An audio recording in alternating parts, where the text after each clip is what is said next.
Hello and welcome to another edition of Addition. I'm your host, Addy Snowden. I'm a product manager at Google and a quantum life coach, helping you get happier, healthier, and wealthier by jumping into the reality of your dreams. You can book with me at calendly.com/editionpod. That is calendly.com/editionpod. The QR code on the live stream and the show notes in the podcast have a link to my website where you can learn more about me. So go ahead and hit the QR code. If you haven't already, hit the like. Go ahead and like the live, subscribe, follow, all of that. Share with a friend because we're going to talk about how to regain your power today, and I'm really excited about it. So before we get into the meat of the topic, which is how to regain your power, we're going to get into our celebrity example of the week. So as you know, I'm a quantum coach, helping you jump into the reality of your dreams. And when I notice in the news someone, showing examples of they have jumped into a completely different reality, like any kind of dramatic change, I want to talk about on the podcast. So this week we're going to talk about David Goggins. So some of you may have heard of him, some of you have not. He is a veteran, an athlete, an ultra marathon athlete. He's an author, he's a speaker, he has an amazing book that I will link in the show notes that you guys should all check out. But he's the example today of my celebrity quantum jump because of how he transformed himself completely to get where he is today. So David Goggins, he didn't have the best upbringing. But he decided he wanted to be in the military, and not just in the military. He wanted to be a Navy SEAL. Okay. So what were the challenges from going from, just a guy to, as an adult, deciding that you want to be a Navy SEAL? Well, he lost 100 pounds in 3 months to do SEAL training. He was overweight. He was in bad health. I believe he was going through a divorce at the time. But he was able to lose 100 pounds in 3 months by doing really dramatic. He had a very dramatic change. I'm not sure if this is healthy in any way, but he lost over 100 pounds in 3 months and survived Navy SEALs training and became a Navy SEAL. Can you imagine that much of a transition? It's an amazing story to hear because people once we know something is possible, then we think, oh, maybe that's something I can do. But someone has to be that pioneer and do something outrageous, something that someone has never done before in order to, create a path for everyone else. So anyway, being a Navy SEAL wasn't enough. He also became an Army Ranger. Okay. So the two most elite military divisions he is a member of or a veteran of. He also went on to participate in ultra endurance events 100-mile marathons, things like that. He also recently set the Guinness World Record for the most pull-ups in 24 hours.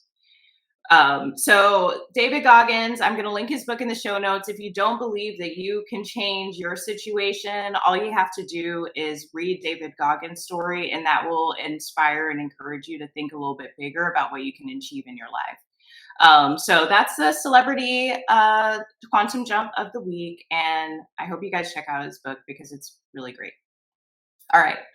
So today we're going to talk about power. So I had a whole other episode planned today and where I was going to talk about visualization, and we will get to that. But I had so many encounters today that made me think about power. And I have had to go on a personal power journey. I wasn't born powerful. I feel like I grew up, I didn't really know how to defend myself.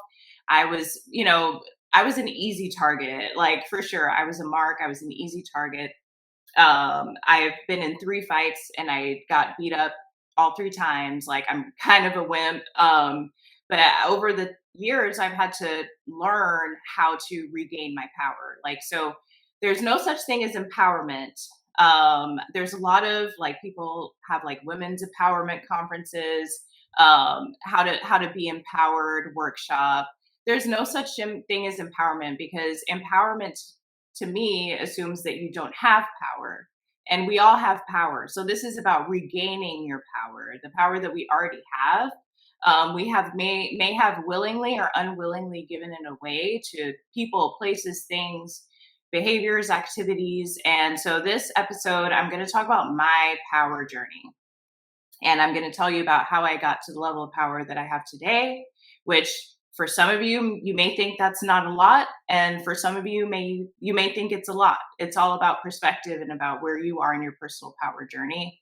I will say I am very proud of the woman I am today. I'm very proud of how I show up. I consider myself courageous, brave, fearless in some ways. I'm not invincible, and I definitely have my weaknesses, which I will get into in my power story. But I consider myself a powerful woman. I believe I'm a powerful woman. So I'm going to tell you about how I got this way. All right. Okay. So my power journey, I would say my first encounter with power was girl power. Okay. Does everyone remember that period of time in like the 90s and 2000s where it was all about girl power? I went to an all girls boarding school called the Madeira School, and their tagline still to this day may be powered by girls. So all through school, our headmistress was close friends with Hillary Clinton, who was a senator at the time. And my school was all about girls can do everything. Girls can be smart. Girls can be powerful. So I took that opportunity to, seek powerful positions. I was that person that was running for a club president, all of those things. Like I was head of Model UN. I nominated myself to be captain of the volleyball team, and I was in a safe space to be powerful. And the message was very much encouraging power. So that's something that you can't necessarily replicate, especially if you're done with high school. But there are organizations that are about power and that encourage power. And if there aren't, then create your own. All you need to do is get a group of people around you who are who are okay with owning power. Like I think as women, sometimes it's seen as a bad thing to want to be powerful, and we're supposed to be weak and helpless, and that's more attractive or whatever. But at the end of the day, bills are paid with money, and money is one of the currencies of power. So at the end of the day, a lot of times we do want power, and it's okay to want power, and that's really, really important to understand. So find yourself a group of people that are committed to gaining in power. Fine. Surround yourself with people who want power, who want to be powerful and want to encourage you to be powerful. It's important that everyone wants you to also be powerful. You can't just be in a group of powerful people and be the weak one. There has to be some incentive and encouragement to gain power. So that's how you can recreate my girl power journey in high school. Okay. So next, my power journey continued with the idea of boundaries. So in high school, I went to all girls boarding school. I would say it was pretty sheltered in some ways because I didn't have to set a lot of boundaries. Boundaries were already in place. It's like there's a certain bedtime. You can only have at certain time is quiet hours. You can't have people over at a certain time. You can't even go certain places. You need everything was structured, so I never really had to set boundaries. So once I started going to therapy, which is a very important part of my power story, a lot of people see therapy as a weakness, but therapy is actually an incredible strength because it gives you emotional intelligence and resiliency in a way that if you don't go to therapy, you're just figuring it out on your own and relying most likely on your limiting beliefs. So a big message in therapy was boundaries and setting boundaries. And a lot of people may think that I come across as rude, but it's only because I'm setting boundaries. And that's one of the consequences of being in power or gaining power is a lot of people are not going to like you. And I think honestly, to be likable and power are almost on two different ends of the spectrum, because in order to have power, you have to be willing to not be likable. because everyone loves the nice person. Loves the person who says yes to everything and says, "Yeah, I'll do it, no problem. I'm not going to argue with you. I'm not going to give you a hard time. I'm just going to do everything that you tell me to do because you're telling me to do it." Everyone likes that person. Everyone likes that person. So we need to stop trying to be likable. We need to start trying to be powerful. Okay. So boundaries are as simple as prioritizing yourself over someone else. So sometimes that is as simple as just saying no. Something they talk about in boundaries is no is a complete sentence. You don't have to give a reason why. You can just say no. And it's as simple as a friend texting you, "Hey, are you free? I just got some tickets to this concert." No. And not because I have anything to do better in particular, because I want to sit on the couch and scroll my phone. That's what you're saying in your head, but you can say no. And I think a lot of people don't have the ability to say no. And so if you don't know, if boundaries in general is a big topic and we can get into it further, but the first, I challenge you to start saying no. And you can say no with kindness. You can just say no. The reason why no is the word no is demonized is because it's empowering. Essentially, it's someone sitting in their power, and no one wants people walking around powerful and sitting in their power. So no is a complete sentence. Okay, we'll start there with boundaries. There's a huge topic. Like boundaries could talk about, how you interact with your coworkers, how you interact with your family, how often you are in touch with someone. I feel like negotiating for job offers is boundaries. But anyway, we're just going to focus on saying no, because that's the root of boundaries. Just being comfortable saying no and being okay with the consequences of saying no. All right. So the next part of my power journey was something called frame control. And this is really, it's kind of a cringe story. I learned about frame control listening to a dating podcast specifically targeted towards men. It was called the Unapologetic Man podcast. I figured, they're talking about dating. I feel like I don't listen to a lot of women's dating podcasts. I know Call Her Daddy is popular.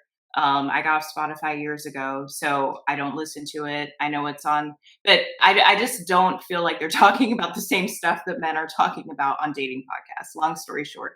So I learned about this concept of frame control. And frame control is really interesting. I feel like I would say, whereas like boundaries and having a community of powerful people, that's more defensive. Whereas frame control is a little bit more offensive. Like you're intentionally exerting your power by controlling a conversation or a situation.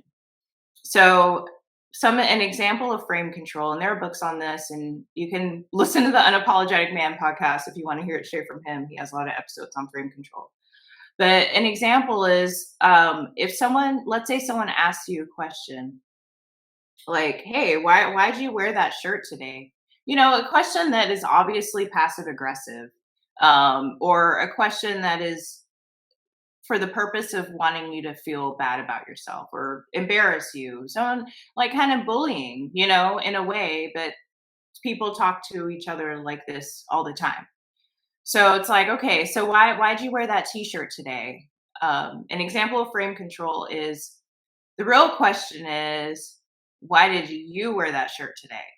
So taking control of the conversation, there are all these little subtle things that you can do to exert to make sure that the conversation is operating in your frame versus in the other person's frame. So a lot of situations put you in positions of feeling disempowered where we're supposed to be empowered. So I had some examples of where I struggle with power, and specifically in the service industry, because I was a waitress.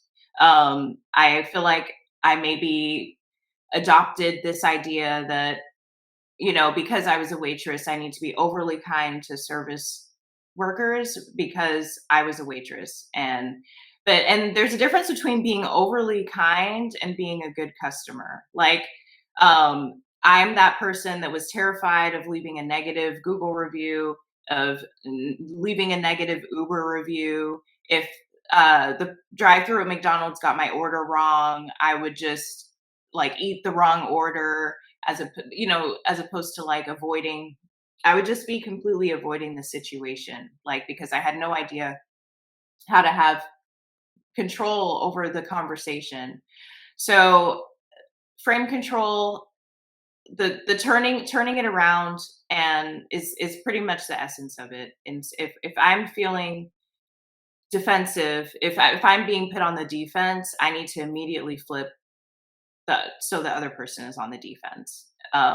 And obviously, you don't do this in like romantic relationships where you're, trying to build a connection with someone. Like, I don't talk like this with my wife or anything like that. But frame control is an excellent technique, especially at work. People will always want to question your work or question why you did something, and the immediate reaction is to be reactive and to over explain or defend, when it's like, how can you change the question so you're not the person in the hot seat? That's frame control. Okay, so the next step of my power journey was the 15 commitments of conscious leadership. So that's a book. We're going through the series if you're a listener of the podcast, and we're on commitment 10 this week, and that'll be in the next segment. But 15 commitments of conscious leadership was more about learning how to regain your energy so that you can sit in your power. So there's so many different commitments, but at the end of the day, only have a certain amount of energy that we can, be our best selves and operate in our best selves in the day. We want to minimize anything that pulls and tugs on our energy so we can keep our power for the day. And 15 commitments is definitely not about being dominating or domineering and hierarchy and structure. It's about not letting yourself get stressed, because stress is one of the biggest sucks of power.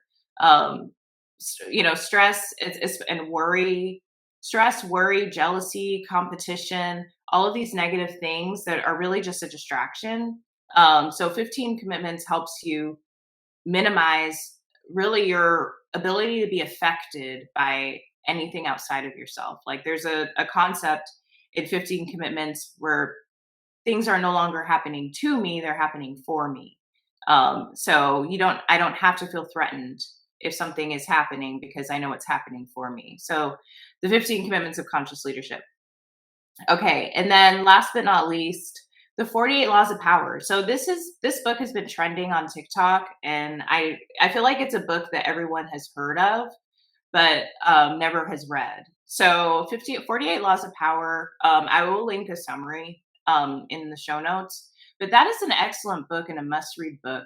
It really is. And I hesitated talking about this because I was like worried, like, oh my gosh, if I tell people that I read the 48 laws of power, they're going to think I'm using it on them.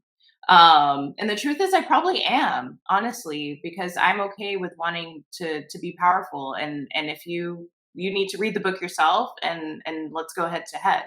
But yeah, if I cared that much, I wouldn't be telling you. So read this book. It's excellent. It's a historical book, and as well as an educational book, because they give you examples from history to explain whatever the law is that they're talking about. And it's really important. And something they say at the beginning of the book is that you can choose not to read this book and not follow these laws of power, but they're going to be happening regardless. So it's like, do you want to be a pawn, or do you want to be a king or a queen on the chessboard of life? Because people are using these laws of power on you. And it's funny, after reading the book, I was able to understand certain techniques people were using on me, because they're honestly straight out of the book. And that's not specific to any area of my life. In all areas of my life, people, whether consciously or subconsciously, are using power laws on me and using power laws on you. So read the book so you can at least like handle yourself in the ring, because and I'm not saying this to fear monger, but I know a lot of my listeners are people who care about their career, people who want to be promoted, people who want to move up, people who want to advance. And this is what they're not going to tell you in management training, okay? They're not going to tell you about how to be powerful in management training. This is something that the local library is, you got to go to your local library, and Amazon, obviously, like, this is what books are for. You need to, if you're listening to this podcast, you're in the right place. Like, go back in my archive and look at all my book recommendations, look at all my podcast recommendations. This is what continuing education is. I brought Jay Snow Tarot on the podcast, and in LinkedIn, I said specifically, do you remember that episode of Huli where or the whole season of Silicon Valley, where the CEO of Huli had a spiritual advisor with him at all times? Everyone remembers this character if you watch the show. That's why I brought Jay Snow Tarot on, to talk about other techniques to help you achieve your goals, because it's not just about going to these workshops and going to these networking events and attending Afrotech. Like, no shade to Afrotech. These things, these workshops, these seminars, these conferences, they're gaining power for themselves. You're talking about it, you're sharing about it, saying, hey, I'm going to be at this event, are you going? They're telling you how to get your company to pay for it. Who really has the power here? You're going to show up at this conference with a whole bunch of people who are looking for exactly what you're looking for: a job, a connection, that next big thing. And that and they're on stage and or behind the scenes collecting the checks. Okay, so you have to use your critical thinking skills in regards to your career. If you have been doing the same thing, listening to the same best practices, and you're still in the same place, you need to change your education. That's what I had to do for myself. And like that, at the end result of this power journey, and I have so much further to go. I am at peace now. It's like power is calming. Like, if I'm not running around ragged, worrying about other people and their issues and things that aren't my problem, like, I'm having a good life. I'm having a happy life. I have family first, right? I have a family, and that's the most important part. I don't have time for anything else that is causing me stress. Like, I need to understand how to handle these situations that we encounter every day whenever we leave the house. So anyway, so that's my power journey. So I'm going to recap the steps. So girl power in school. So get your group of power people together. Get your power group together. That's number one. Make sure the 5 people that you spend the most time with are supportive of you gaining in power. Number 2, boundaries. No is a complete sentence. Don't be afraid to say no. Practice saying no this week, okay? Frame control. Control the conversation. If you feel yourself getting defensive, figure out how to flip it around on the other person, and do not do this with loved ones, okay? And 15 commitments of conscious leadership. Pay attention to where your energy is going. Keep your energy to yourself. Save your energy for yourself. And 48 laws of power. Study the rules of the game. Okay? Study the rules of the game. Expand your mind. Go to the local library and learn some stuff about life. Otherwise, you're going to be in the same place 10 years from now that you are today. Okay. All right. So that was the power segment, or LOL, the power segment. But yes, there's no such thing as empowerment, and you already have the power. All right. So let's go to the career segment. We're continuing with the 15 commitments of conscious leadership. Commitment 10, exploring the opposite. I commit to seeing that the opposite of my story is as true or as truer than my original story. I recognize that I interpret the world around me and give my stories meaning. So I'm going to read that again. I commit to seeing that the opposite of my story is as true or truer than my original story. I recognize that I interpret the world around me and give my stories meaning. Okay, so this is one of my favorite commitments. So, a perfect example is work performance. Okay, we're in performance review season. We're being graded, right? Um, we may think that we're doing a bad job. Okay, that's something that a lot of people feel panicking right before the performance review. They're like, oh my God, I didn't even do anything. I don't even know what I achieved this year. I didn't achieve anything. That's the story that we tell ourselves, right? So, a way to practice that commitment, what is the opposite of that story? Wow, I achieved a lot. Wow, I'm doing a really good job. Okay, which story do you want to believe? Because they're both created in your head, right? We don't know what the truth is. I mean, what is the real measurement of how well we're doing at a job? It's completely subjective. Okay, so you decide that you're doing a good job. You decide you're doing your best. You decide that you've accomplished a lot. And I'm sure once you believe that, you will have the evidence to support that. But if we believe that we're not doing anything, we're going to find the evidence to support that we're not doing anything, right? Okay, so commit to exploring the opposite. So whatever you think, like, oh my gosh, I'm such a failure. Actually, I'm an amazing success. Oh my gosh, I'm so ugly. Actually, I'm really beautiful. Because why would you believe a negative story about yourself? It's yourself. Like I'm all about obviously self-development, personal growth, but we have to believe that we are doing well in the moment that we are in. Okay? We need to believe that we're the most attractive, we're the most intelligent, we're the most hardworking, we're the most loving that we've ever been at this moment in time. Like we deserve to believe that about ourselves. Are we waiting for someone to tell us that? Would we even believe it if someone told us that? Okay, so we need to believe this about ourselves. So commit to exploring the opposite, and I will double down and say commit to exploring the positive. Like, because if you're feeling good about something, you don't need to explore the opposite that you're not feeling good, right? But commit to exploring the positive opposites of the stories that you're telling yourself. Whew, okay, wow, what an episode. So, what is Addy geeked out about this week? Oh my gosh. So, I'm borrowing from last week because I just got back from Boston on Monday. And last week I was geeked out about flying to Boston. I had such an amazing time. I love New England in September. Like, oh my gosh. And it rained too. It rained, but I had such a fabulous time.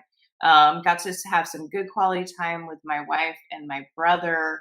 We live states apart and we did everything, you guys. We did the Salem tour with all the witch stories and the ghost stories. We went on a cruise in the Boston Harbor where they poured the tea and they, let us know the history of the city. We went to Legal Seafoods twice. We went shopping on Newberry Street, which I talked about last week. I posted a fun video of me trying on some sunglasses. If you follow me on TikTok or Instagram or all the platforms that I'm on, but oh my God, I had such a fabulous time. I was not like sad to come back to Atlanta, but I was really could have stayed in Boston longer. So if you haven't gotten to Boston, it's a fabulous city. I highly recommend you check it out. Okay. Well, thank you so much for listening. This may be one of my longest episodes. Boston is that girl, exactly. But I will see you guys next week, and there's more to come on the podcast and on the show. I will see you next time. Bye.